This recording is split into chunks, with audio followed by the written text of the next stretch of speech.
은혜의 새 아침이 밝았습니다. 11월 5일 금요일 새벽 기도회를 다 함께 사도신경으로 신앙 고백하시겠습니다. 나는 전능하신 아버지 하나님 천지의 창조주를 믿습니다. 나는 그의 유일하신 아들 우리 주 예수 그리스도를 믿습니다. 그는 성령으로 잉태되어 동정녀 마리아에게서 나시고 본디오 빌라도에게 고난을 받아 십자가에 못 박혀 죽으시고 장사된 지 사흘 만에 죽은 자 가운데에서 다시 살아나셨으며 하늘에 오르시어 전능하신 아버지 하나님 우편에 앉아 계시다가 거기로부터 살아있는 자와 죽은 자를 심판하러 오십니다. 나는 성령을 믿으며 거룩한 공교회와 성도의 교제와 죄를 용서받는 것과 몸의 부활과 영생을 믿습니다. 아멘. 찬송가 287장입니다. 찬송가 287장 1절 3절 부르시겠습니다. 예수 앞에 나오면 제사함 받으며 주의 품에 안기어 편히 쉬리라.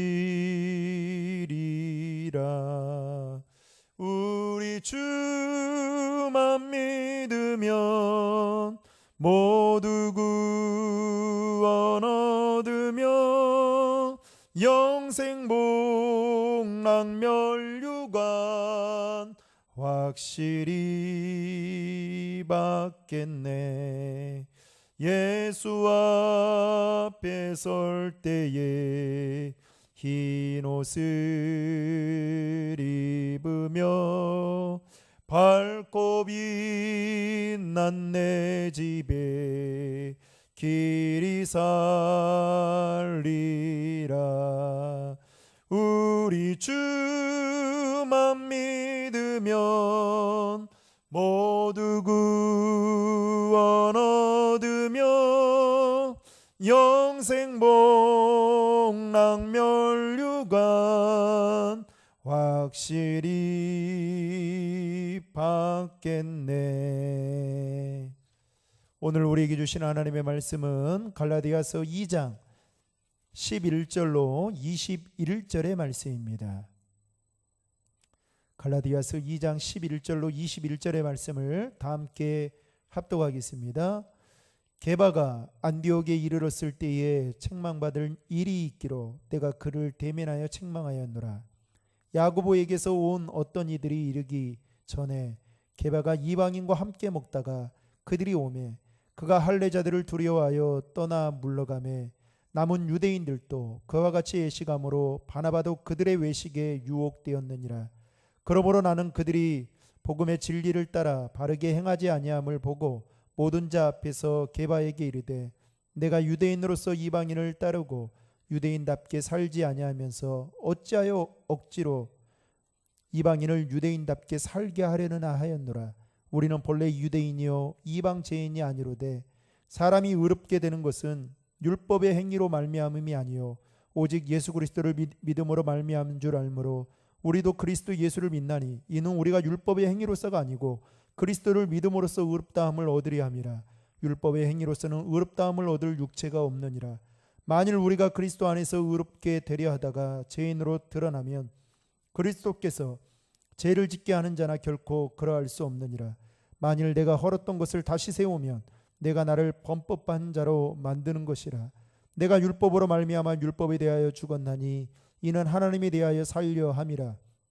내가 그리스도와 함께 십자가에 못 박혔나니 그런즉 이제는 내가 사는 것이 아니요 오직 내 안에 그리스도께서 사하시는 것이라.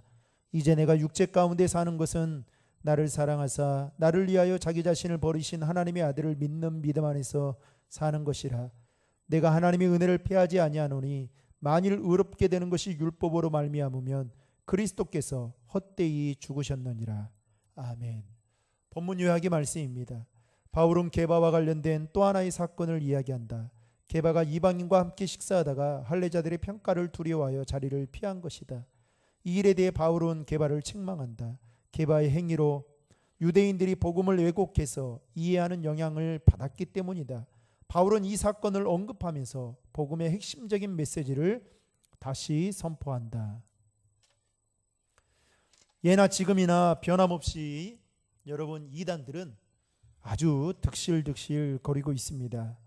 당시 갈라디아 교회 안에도 몰래 들어온 유대주의자들이 다른 복음을 전하게 되면서 교회에 문제와 갈등을 일으키게 되었죠.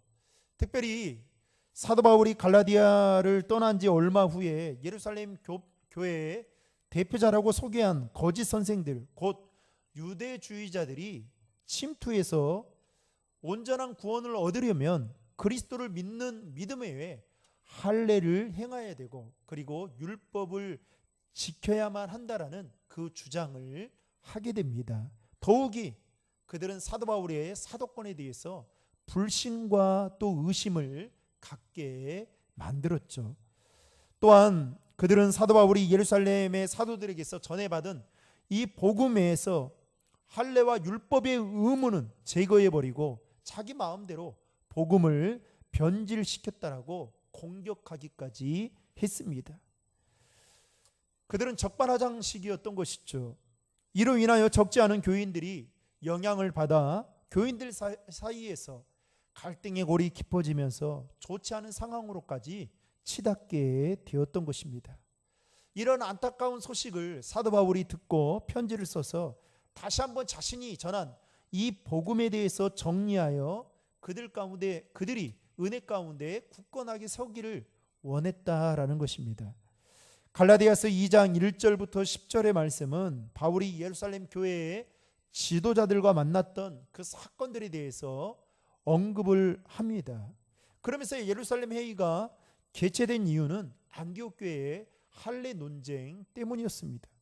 이 논쟁은 바울과 바나바가 제1차 전도여행에서 돌아온 직후에 예루살렘 교회에 내려온 유대 그리스도인들이 개종한 그리스도인들도 할례를 받지 않으면 구원을 얻을 수 없다라고 주장한 데서부터 비롯되었던 것입니다.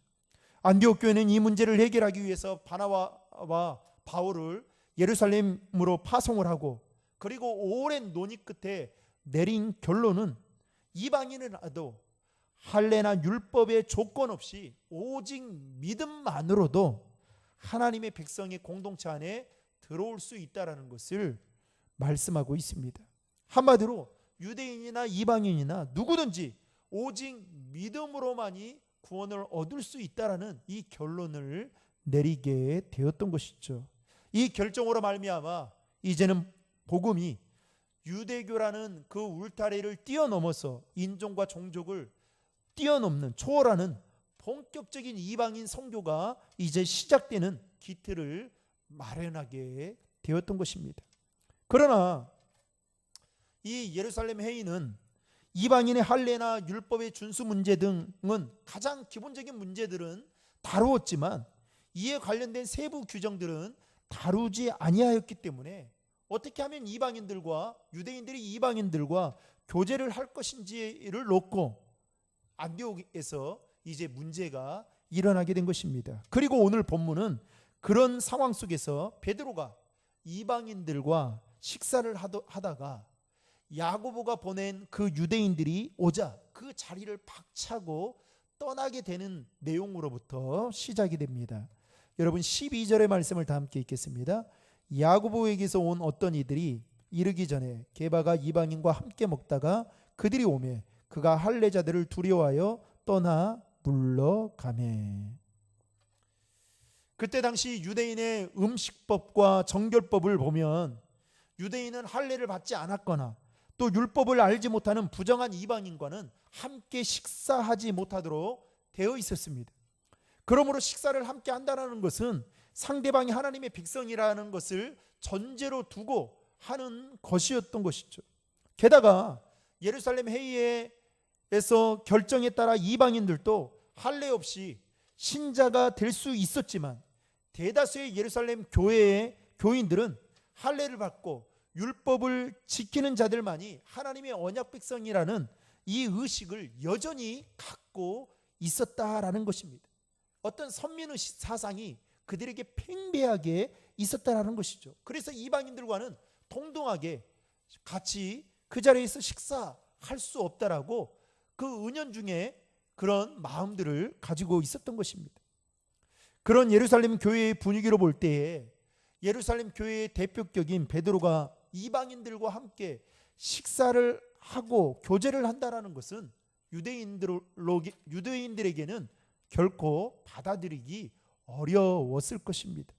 베드로도 이 사실을 알고 야고보가 보낸 유대인들이 온다라는 이 소식을 받고 비난받을 것을 두려워해서 그 자리에서 피하게 되었던 것입니다. 이 일에 대해서 사도 바울이 듣고 그리고 심각하게 생각한 나머지 생각해서 베드로를 공개적으로 책망을 하게 됩니다. 베드로가 이방인들과의 식탁을 같이 하면서 유대인들이 오자 피하게 된 그 행위에 대해서 이방 신자들에게 유대인처럼 살도록 압력을 행사하는 일이다라고 생각하고 책망을 했던 것입니다. 베드로가 사도 바울에게 개인적으로는 여러분 신앙의 선배였죠. 바울이 또한 든든한 후원자였기 때문에 사도 바울이 함부로 좀 말한다는 것이 좀 엄두가 나지 않았을 것입니다. 그러나 복음의 입장에서 볼 때에 이 베드로의 행동이 사도 바울이 볼 때에 이거는 아니다라고 생각했기 때문에 문제 삼고 그것을 책망했던 것입니다. 사도 바울이 말하고자 했던 핵심의 내용은 바로 16절에 나와 있습니다. 16절 말씀 다시 읽겠습니다. 사람이 의롭게 되는 것은 율법의 행위로 말미암음이 아니요 오직 예수 그리스도를 믿음으로 말미암은 줄 알므로 우리도 그 그리스도 예수를 믿나니 이는 우리가 율법의 행위로서가 아니고 그리스도를 믿음으로써 의롭다함을 얻으리 함이라. 율법의 행위로서는 의롭다함을 얻을 육체가 없느니라. 한마디로 성도의 신분은 믿음으로 의롭게 된다라는 것입니다. 신학적인 용어로는 칭이라고 말할 수 있죠. 어쨌든 사도 바울은 율법을 통해서는 불완전한 사람이 절대로 의롭게 되지 못한다. 유대인이나 이방인이나 차별 없이 오직 예수 그리스도만이 믿음을 통해서 의롭게 될 수 있다라는 것을 말하고 있는 것입니다. 더욱이 사도 바울이 말하는 이 신자의 구원은 크게 두 가지로 나눌 수 있는데, 첫 번째는 그 두 가지 중에 칭의적인 면과 또 성화적인 측면이 있습니다. 먼저 칭의적인 측면에서 이 칭의라는 말은 우리가 흔히 구원이라 부르는 것으로 사람이 죄인임에도 불구하고 하나님을 그를 무죄하다라고 선언하시는 하나님의 재판자적 행위를 지칭하는 것을 말하기도 합니다. 다시 말하면 칭의는 신분의 변화와 또 관련이 있고 또 그 신분에 걸맞는 행위가 따라야 된다라는 것을 또 의미하기도 합니다.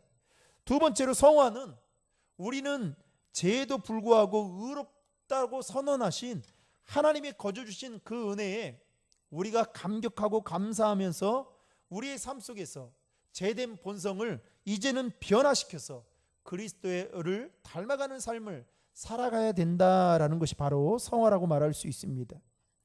그래서 사도 바울은 오늘 본문 20절에서 성화된 삶이야말로 오직 예수 그리스도를 믿는 믿음으로 말미암아 살아가는 성도야말로 그 삶이 어떠한 삶이냐? 바로 그리스도와 연합된 삶, 그리스도와 함께 살고 그리스도 안에서 내가 죽는 것이다라고 말하고 있습니다.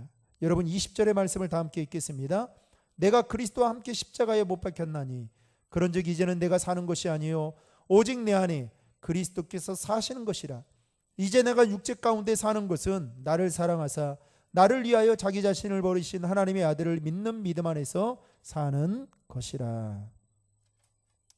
십자가에 죽는다는 것은 우리 속에 있는 악한 기질, 부정적인 생각, 죄 지으면서 살아온 이 부끄러운 과거를 이제 전부 없애버리는 것을 말하는 것입니다. 또 십자가에 못 박혔다라는 것은 옛사람이 죽었다라는 것을 말하는, 다시 옛사람이 죽었다라는 것은 이제는 더 이상 죄의 종노릇 하지 않겠다, 자기 자신을 포기하는 것을 의미하는 것이기도 하죠. 즉 오직 예수 그리스도를 통해서 믿음으로 구원받은 사람은 이제는 나는 죽고 내 안에 예수 그리스도가 사는 이 성화된 삶을 사는 것이 중요하다라는 것입니다. 그런 측면에서 보면 여전히 베드로는 이방인들과 식사하는 것을 어떤 그 유대인의 관점에서 볼 때에 비난받을 일이라고 생각을 하고 그 자리를 회피했던 것은 사도 바울이 볼 때에 이 20절의 말씀에 어긋나기 때문에 책망하고 있다라는 것입니다. 사랑하는 성도 여러분, 저와 여러분이 마찬가지로 의롭게 된 것은 어떤 우리의 공로나 업적이나 행위를 통해서가 아니라 오직 예수 그리스도를 믿는 믿음으로 말미암아 저와 여러분이 의롭게 되었다라는 이 사실을 믿으시기를 주님의 이름으로 축원합니다. 이제는 오직 예수 그리스도를 믿음으로 말미암아 저와 여러분들이 의롭게 된 자로서 이제는 그 이름에 합당하게 살아가는 성화된 삶, 주님과 연합되어진 삶을 살아가는 저와 여러분 될 수 있기를 주님의 이름으로 축원합니다. 기도하시겠습니다. 하나님 아버지 감사합니다. 오늘 또 잠들어 있는 우리의 영혼을 흔들어 깨워주셔서 또 이렇게 말씀으로 하루를 시작할 수 있도록 은혜 베풀어 주시니 감사합니다. 하나님, 죄인 같은 우리를 하나님의 자녀 삼아 주시고 또한 우리를 통해서 또 하나님의 큰 하나님의 나라를 확장시켜 나가는 일에 도구로 삼아 주신 것 감사합니다. 우리가 구원받은 것은 전적인 하나님의 은혜임을 고백합니다. 하나님, 교만하지 않도록 도와주시고 자만하지 않게 하시고 늘 겸손한 마음으로 하나님의 은혜에 감사하며 성화된 삶, 변화된 삶을 살아가도록 인도해 주옵소서. 여전히 우리가 주님을 믿고 따른다고 하지만 내 안에 죽지 않은 그 옛 자아들이 있음을 고백합니다. 나는 죽고 예수로 살아가는 인생이 되게 도와주시고 내가 죽게 될 때에 예수가 나를 통해 더 드러나는 놀라운 은혜가 있도록 함께하여 주시옵소서. 감사드리며 예수님의 이름으로 기도하옵나이다. 아멘. 오늘 주신 말씀과 또 여러분들이 가지고 계신 기도 제목들 가지고 또 기도하시고 오늘 또 삶의 자리에서 믿음으로 승리할 수 있기를 바랍니다. 다 함께 기도하시겠습니다.